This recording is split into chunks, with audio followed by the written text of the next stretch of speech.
Lately the internet's been arguing about the definition of a woman. Can you define a woman? And every time I hear that debate, I can't help but laugh a little. I laugh a little and sometimes I take it more serious. But not because gender isn't worth talking about. It is. It's an amazing topic, but because of how flat the conversation has become. People get on podcasts and panels, pounding fist on tables, trying to define humanity in 280 characters. And the moment I see that, I think, binary thinkers, the ones and zeros, the human equivalent of a motherboard. And, if you think the complexity of life can be reduced to a binary, congratulations, you've basically become a walking computer. And I don't mean the smart ones, the advanced ones. I mean the kind that freezes every time something unexpected happens. So, see, binary thinking is a sign of a nervous system stuck in survival, fight, flight, or disconnection. When your body is in that state, nuance, complexity feels dangerous. Curiosity feels unsafe. Complexity feels like chaos. But when the parasympathetic system, that's calm, the flowing part of you comes online, the mind opens. You start seeing shades instead of sides. You stop needing to define everything and you start learning from it. So instead of asking, what is the definition of a woman? I think we should be asking, what is the definition of a man?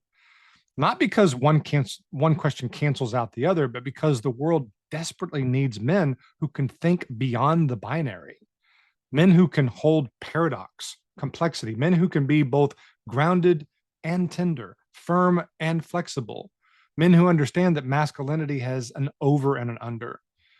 What do I mean by that? Here's what I mean by that. If you're over masculine, you're rigid, controlling, armored up. You confuse leadership with domination and certainty with truth. You're the guy trying to force the world into a spreadsheet. But if you're under masculine, you collapse. You avoid conflict. You outsource your power. You apologize for existing. You swim in empathy, but drown in indecision. True masculinity, it flows between these two poles. It's not a fixed identity, it's a living current, right? It's a presence, a direction, containment without control, compassion without collapse. So when someone asks me what is the definition of a man, I say wrong question. The real question is, how's your nervous system? Because a man who lives in fight or flight will try to dominate or disappear. But a man in flow, a man at home in his body, will meet the world with curiosity. He won't need to prove what a man is, he'll be it. Life isn't binary. There's no part of life that is binary, none of it. It's symphonic, 1,000 notes, all vibrating at once. And the men who will heal this generation aren't the ones that are shouting definitions, they're the ones that are learning to listen. That's what this movement, the Authentic Masculinity Project, is really about, teaching men to come back to their bodies, regulate their systems, and lead from truth instead of tension. So next time you hear someone arguing over what's the definition of a woman, just smile because you know better. Like, the question that really matters is the one that you're living. What kind of man am I becoming?